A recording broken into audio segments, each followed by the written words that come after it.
championship so close you can taste it.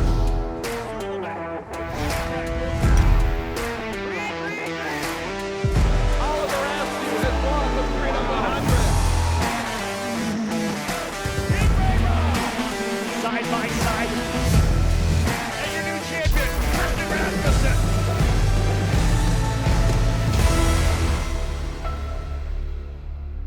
Work being done for two drivers on pit lane right now, hopefully to see them getting back out onto the racetrack. But the drivers otherwise coming out to the front straightaway, they'll have to start from the pit lane if they do. Yuven Sundaramarthy in charge of the start here. He punches off and we're racing. Green, green, green for race number 2 in USF 2000, and an aggressive move from Pearson to try to go inside. Pearson's going to go from 4th, potentially up into 3rd. On the outside is Kohlbecker. In the middle is Christian Brooks. Brooks trying to run the outside. A little bit of a brake lock up there for Pearson. Right now, everybody coming through cleanly. One of the D-Force drivers falling back a little bit. A couple drivers cutting some grass, coming through turn number 3 and over to 4. 3, 4 wide.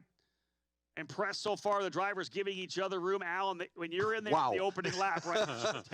Trying to get through. I'm just surprised. I was holding my breath to see that they all managed to get through there okay. Great job. Here they come to turn 7.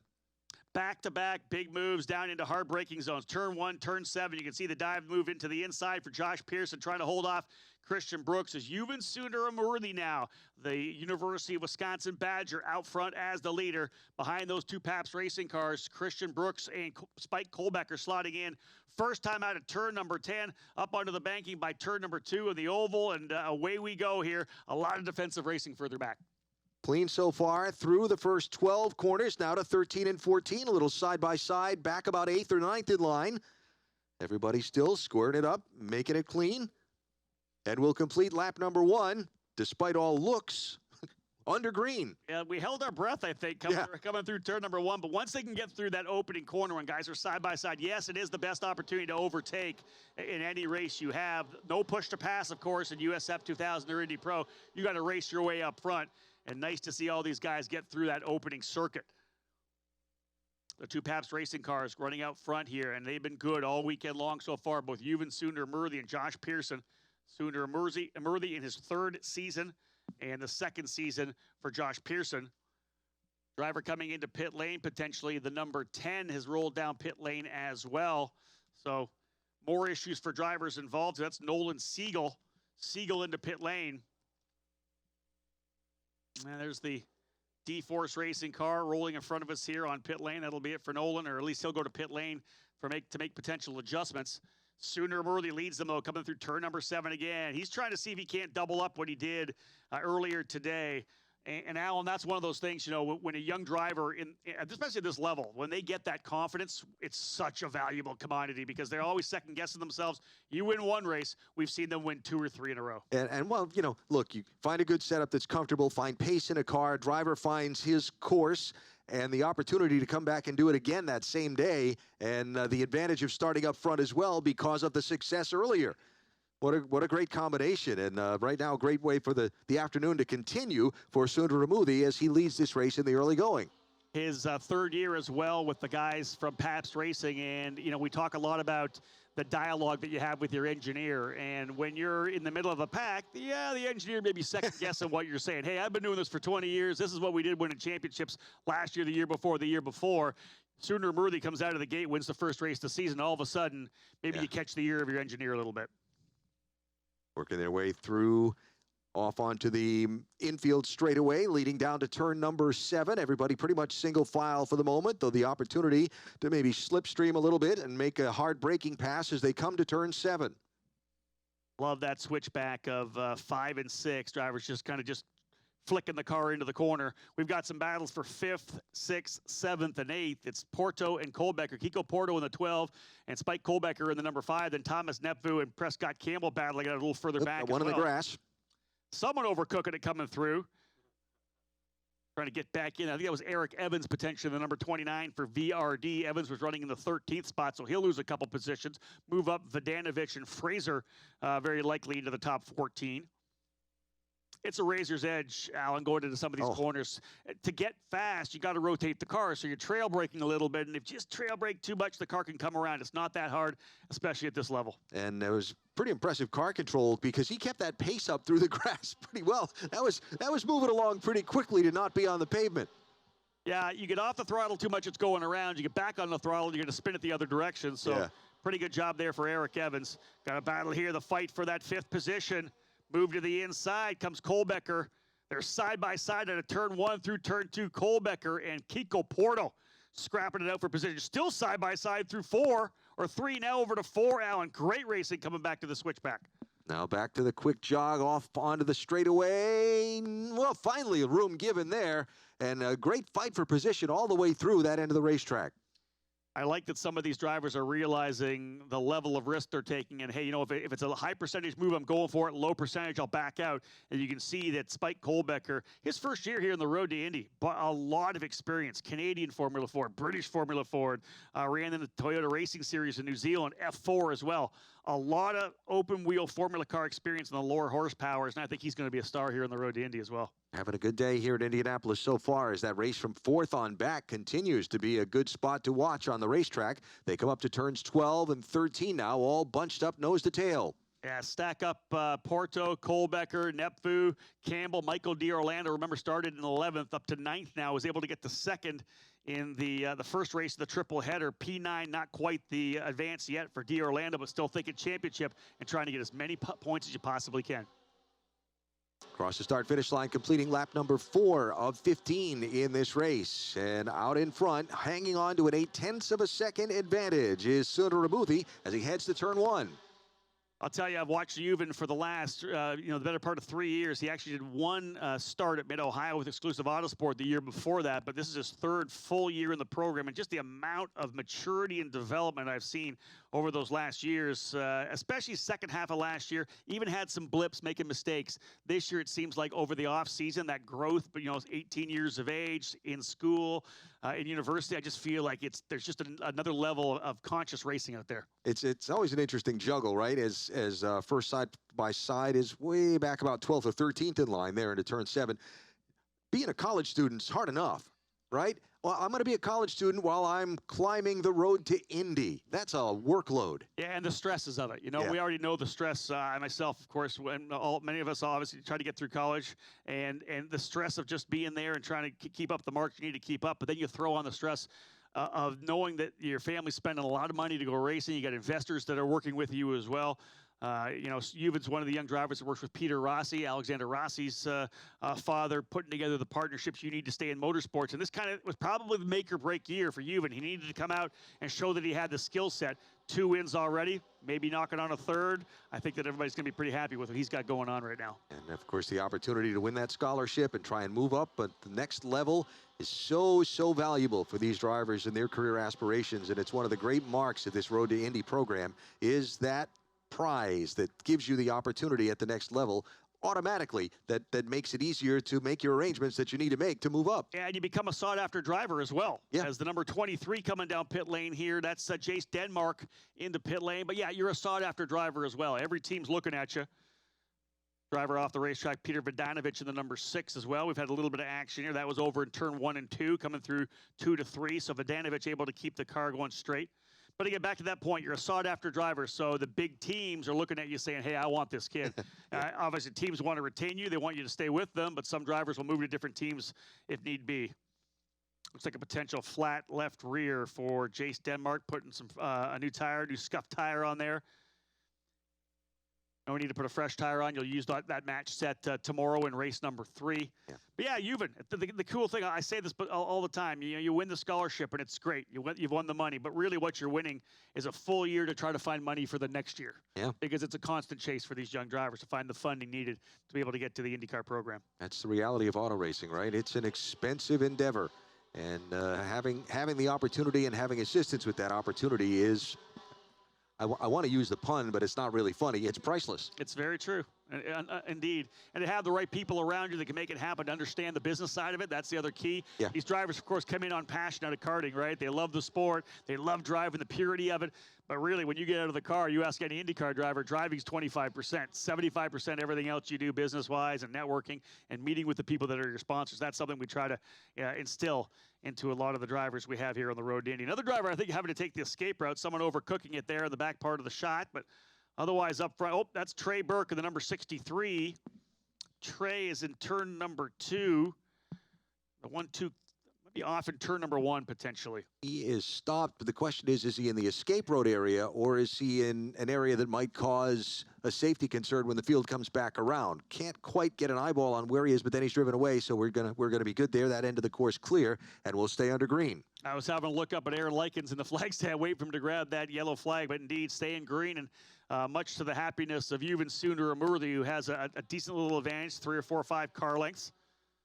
Good fight further back there between Prescott Campbell and Miles Rowe in the Force Indy number 99. That's for a position just inside the top 10 now. So not quite the crazy action we had in the opening USF 2000 race, but still a ways to go. Yet. Still plenty of time to go. They complete 7 laps in this race, and now be 8 laps to go, so halfway next time by as we continue to watch the top 2 running in about 3-4 car lengths apart as they go into turn 1. Miles Rowe still trying the outside move there. Can't quite get the job done. Over-under this time. Rowe trying to get by Dylan Christie, as that was Christie he was battling with just up the road, Prescott Campbell. So Miles Rowe in the Force Indy, black and red number 99, and Prescott Campbell, or rather Dylan Christie in the white and blue turn 3 motorsports machine battling it out for the final position inside the top 10. Michael D'Orlando back up to 7th. Near the tail of the group you're seeing here is the lead 3 drivers rolling through turn number 7. D'Orlando started 11th, now finds himself up into 7th. And here's an issue here for the number 3 of Evan Stammer. Evan was battling it out deeper in the field. Front wing damage. The Cape Motorsports crew will get that changed to get him back out. Evan just needs to get track time. That's what this is all about. Get as much track time as possible, because look at Michael Myers and Jackson Lee, Allen, not able to get back out on the racetrack. Not a lap in this race for those 2, and a disappointment there for sure. Watching this field work now, the 8th lap of the event as we come to the midway point of their 2nd race of the day here at Indianapolis. Another one still to come tomorrow for the USF 2000 series. And they streak across the line and head back to turn number 1, still all pretty much in single file at the front of the pack. There's a battle here. That fight still going on deeper in the field, being aggressive to the inside there as they came across start finish. But indeed, 8 races on the road to Indy presented by Cooper Tires on the docket here for the weekend. 3 down. This is number 4. 4 more tomorrow, as we'll have 2 Indy Pro 2000 races, 1 in USF 2000 race, and we'll cap things off with Indy Lights right before the GMR Grand Prix for IndyCar. That's a great fight further back that we're watching come through turn 4. And that's the beauty of a big field, and especially when you're talking about drivers developing, Alan, is I don't care where you are. As long as you're going wheel to wheel with somebody, you're working on your racecraft. That's what we love about this road to Indy. It's about experience. It's about learning how. And, you know, the cars are all pretty evenly matched, so it is going to come down to what you're doing with the wheels and the pedals and your racecraft and how much you're able to get done. Yeah, it's the design of the program, spec all the way up through. Everybody, of course, in the same chassis. In this case, the Tatis USF 17 will get the halo added on to a new tub for this car next year, as we will for Indy Pro 2000. But you're right, it's the same sealed spec engine, same tires, same chassis. The team obviously has a lot to do with it, the engineer and the dialogue they have with the driver. But the bottom line is, like you said, it could be even the best car out there. If you can't get the job done with your feet and your hands and your head, you're not going to be able to win races. At the head, that's a big part of this sport also. And that's what these guys are learning. Yep. Learn by making mistakes, being in situations. They call it experience. Well, you have to experience it. Next time, hopefully, you know better. Yuvan Sundaramurthy has that experience. His 3rd year in the series, a 1.1 second advantage, looking to go 2 wins here at the Indianapolis Motor Speedway. Here's a fight right now. That's Christian Brooks scrapping it out right now with a 12. Akiko Porto. Brooks still hanging on to the inside. Porto trying the outside. Who's going to give going into turn number 4? That's an aggressive run. That's for the final position on the podium. Brooks had a pretty good lockup there going into 1. He carried that right front tire a little bit on that machine, so hopefully didn't do any damage to it that might slow him down as the race goes on. Yeah, one lockup leads to another lockup, leads to another lockup. Once you start flat spotting that tire, you're in trouble. Here comes Kiko Porto to the inside, trying to go to P4. No, he's on the outside. Again, holding the outside. That he may get the job done coming through over to turn number 8, 9, and 10. Kiko Porto trying to go to P3, moving Brooks back into 4th. Christian Brooks qualified on the pole. Look at the fight continuing. I think Kiko potentially is through now. Indeed, Porto goes to 3rd. 4th now for Christian Brooks. The day not going like he expected. Podium here last year. A couple of podiums here last year. His breakout podiums in his rookie season. But After qualifying on pole, I don't think things are going exactly the way he thought. Right now, the Pabst Racing cars, the Rex Racing team rather, seems to have a really good race setup as they are going 1-2 right now. Yuven Sunder, Murthy, Josh Pearson first and second. 10 laps down, 5 laps to go in this second race of the day for the USF 2000 Series on the road to Indy. As they head off to turn number 1, the leaders still pretty much settled in line, but that race for third continues to be a hot little scrap.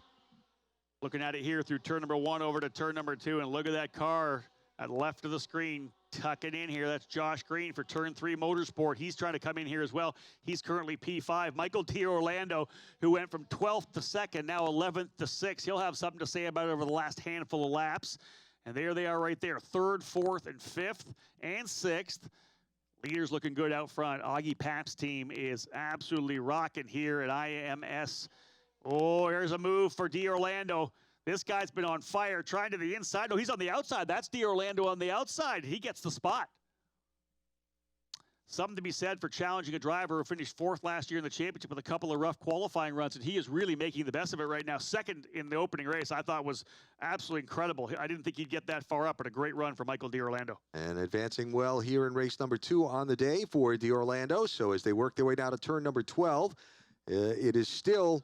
it looks like Brooks, who's kind of the struggler of that group after losing a spot earlier, losing the 3rd position to Porto, now being challenged as well for 5th and 4th. Being told the incident over in turn number 1 under review from our race control. We'll have a look at that again at the end of the day. Otherwise, here's the fight right now. D'Orlando with a big run. Christian Brooks, same as the opening race, Alan, battled and struggled in the second half. Just didn't have the race car. He's having to run the inside line, trying to hold off D'Orlando. Will try to push him wide to the outside. They're side by side here again, coming through turn number 2 over to 3. And he hold the inside to get around the right-hander and gain an advantage before they switch out of 6 and onto the infield straightaway. Indeed he does, yeah. Able to hold, no. There's an issue there. Yeah. He wasn't able to get done into the corner. Christian Brooks cut the corner of turn number 6. Didn't go around the issue there. He might have to give up that position. He's running the inside line right now. In fact, no, that's D'Orlando. D'Orlando's got the spot, so move Christian Brooks back to 5th position. And Josh Green in 6th. Christian Brooks going the wrong way. He was the dominant driver at the Grand Prix of St. Petersburg, won both races with a podium 3rd in the opening race today. 5 straight top 5s, but is in danger of losing that. Currently running in the 5th position as D'Orlando's been able to get by. About to complete lap number 12 of 15 for the race leaders as they come off of turn number 14 momentarily and hit this main straightaway here at the Speedway. And winding down in time in the second of their races today. There is the leader. 12 down, 3 to go as they cross the stripe. It has been a career weekend thus far for Wisconsin's Yuven Sunder and the team from Wisconsin as well. Economowalk, Pabst Racing Services. You know the name Pabst? Pabst Blue Ribbon? Oh, yeah. That's the family. Now, they sold the brand. I'm not afraid to admit that I know it, by the way, also. Good for you. But a legendary name when it comes to Road America Racing. Augie, the first. Augie Pabst runs the team, is the 3rd. The family, legendary in motorsports, huge supporters of racing in Wisconsin at Road America, and just a team that is absolutely driven by passion. No doubt about that for Augie Pabst and his whole crew. And they are looking good here right now. 1-2 here for Sunder, Murthy, and Pearson, as Alan said. 3 laps remaining. It'll be 2 to go next time by. The fight's behind them, 100%, as the driver's trying to hold on to their position right now. Kiko Porto, good 3rd spot. Or D'Orlando in 4th, Brooks in 5th. And as they run on the racetrack, the lead for Christian Brooks has shrunk to 9 points. As Sunder Murthy moving up to 2nd, Pearson into 3rd, Porto 4th, and D'Orlando 5th. That's as they run on the racetrack now, still with a couple laps remaining. Now, Wisconsin, you were talking about and family history, but Wisconsin, just such great auto racing territory. Doesn't matter what form of racing you love. Agreed. Whether it's dirt tracks, whether it's road racing, whether it's NASCAR, whether it's Indy, it doesn't matter. Wisconsin is just some of the most passionate racing territory in this country. Yeah, no doubt about that. On any given Saturday or Sunday, right? You're going to be at a dirt race. You're going to be at an asphalt oval watching super late models, whether it's sprint cars, whether it's the Milwaukee Mile, and of course, years and years of racing at Road America, that fantastic track in Elkhart, one of my absolute favorites. Yeah, I file that for me too. It's a wonderful trip to go. It doesn't matter what series you're going to watch there. It's a great experience. The town is always up for it. It's a fun spot, and if you haven't been there yet, You should, is what I would say. Yes. Getting down to it, going to be coming to the white flag next time by as this 15-lap sprint race going by thus far, caution-free. Yeah, indeed. And I'll tell you one thing, the points of Sundar Murthy, I think, going up right with his confidence as well. Both of those levels continue to go higher and higher. Even looking to grab his second win. He'll have to stay focused and try to get that third win tomorrow. Here's a fight further back as well. Look at this scrap. That is Miles Rowe still trying to get by Prescott Campbell just inside the top 10. Peter Bogdanovich in the number 6 back down pit lane. Rather, no, that's the 6 is actually Bajoy Garg back down pit lane again. Bogdanovich running in the 16th spot. But again, white flag will fly this next time by for Yuven Sundar. A tremendous day it's been thus far. If you're going to pick a weekend to be on the mark and spot on, pick a weekend when you've got 3 races at the Indianapolis Motor Speedway to do it. And so far, this first of 2 days has gone well. 1 lap remaining for the Wisconsin driver. He's got his teammate Josh Pearson right behind him. At this point, Christian Brooks still holding on to P5 to try to keep that top 5 streak alive and to try to keep his point lead as well. Exclusive Autosport team has work to do this evening to dial things in on that number 44 machine. His teammate Matt Round-Garrido running in 12th spot. Billy Fraser in 15th. And Palmer, who started back in 26th, now up to 17th. Another great outing for Palmer to work his way forward. But this is all about Yuven Sundar, Allen, out of turn number 6. A nice lead over a second on his teammate. This is when you can just hit your marks and roll it home. Coming down to turn number 7 and just a handful of corners to go for the young driver from Wisconsin. Cleanly through, got about 3/4 of a second lead, a little pad to work with, but still got to be mistake-free through these final corners and back to the checkered flag. Pretty much the same gap between everybody here in the top 6 or 7 here. But again, it's all about Sundar and all about Pabst Racing. They're out to a fantastic run here. Josh Pearson, just 15 years of age, P2. He's going to work himself up into 3rd spot in the championship, just 25 points back. But out of the final corner, and he will chase that car down here to the yard of bricks. Back-to-back jacks here in Indianapolis for Yuven Sundar as he wins again in the Cooper Tires USF 2000 Championship. He'll work his way out of the final corner and score that victory. You can't even see him. He's so far tucked down on the wall here. Gonna salute the team as they're out there cheering him on. There they are, Augie and the crew. It's passion that fuels the sport at this level, Alan. You know, it's the driver's passion, but the teams absolutely love it. They love working with these young drivers. Yuven Sundar with the victory for Pabst Racing. It's a 1-2 for the team as well. Josh Pearson coming home 2nd. Kiko Porto up onto the podium in 3rd, getting himself back up into the top 5 in points. Michael D'Orlando, 11th to 4th. Another jump into the top 5 from starting outside the top 10. And Christian Brooks, who started on the outside of the front row, mid-race. Car looked like it tightened up on him or something because he just fell back and luckily did not lose a spot to green. Caution-free, and Sundar led all of the laps in the race after starting up front. And a total of 142 on-track passes in those 15 laps for the 26-car field. Pretty impressive. It is, no doubt about that. Sundar, I think the big thing for him, he'll like the win, but closing to within 9 points of the championship again. That scholarship up for grabs to move you to the Indy Pro 2000 Championship next year. So absolutely crucial. Let's have a look at the results now. Your official results as they come. Yuven Sundar with the win in the number 22. Josh Pearson coming home 2nd in the 24 for a Pabst 1-2. Kiko Porto finishing in that 3rd spot. Michael D'Orlando in 4th. Christian Brooks 5th, and Josh Green rounding out the top 6 for Turn 3 Motorsports. It was a good run for Josh again. Another strong finish for him. He's not that far back in points, going to work his way back up. 7th was Spike Kohlbecker. 8th was Thomas Nepfu. 9th, Prescott Campbell. That fight between he and Miles Rowe went race long and able to get out of that one and hold Miles Rowe back to 10th. Dylan Christie ends up in 11th. Matt Round-Garrido in 12th. 13th spot, Eric Evans. 14th, Simon Sykes. 15th, Peter Bogdanovich. A couple of Kiwis there in 15th and 16th as Billy Fraser in the 91 ends up in 16th. Grant Palmer from 26th up to 17th. Eli Navarro in 18th, and here's the remainder of the field. Alan, just a really good run for Yuven Sundar up front. Always cool to see those breakout races for these young drivers. And a breakout day for sure here at Indianapolis. And a great day for the Road to Indy presented by Cooper Tires here at the Speedway on Friday, with lots more still to come tomorrow. Yeah, 4 more races on the docket. Looking forward to it. We'll kick things off tomorrow morning at 8 a.m. with the 2nd race for Indy Pro 2000. But right now it's Yuven Sundar day. We'll leave the spotlight on him. Augie Pabst coming in. 2nd win of the day, 3rd win on the season. There he is, folks. He's out of the car. Let him hear from you. Great drive today. 2 wins in 2 races on this Friday for Yuvan Sundaramurthy.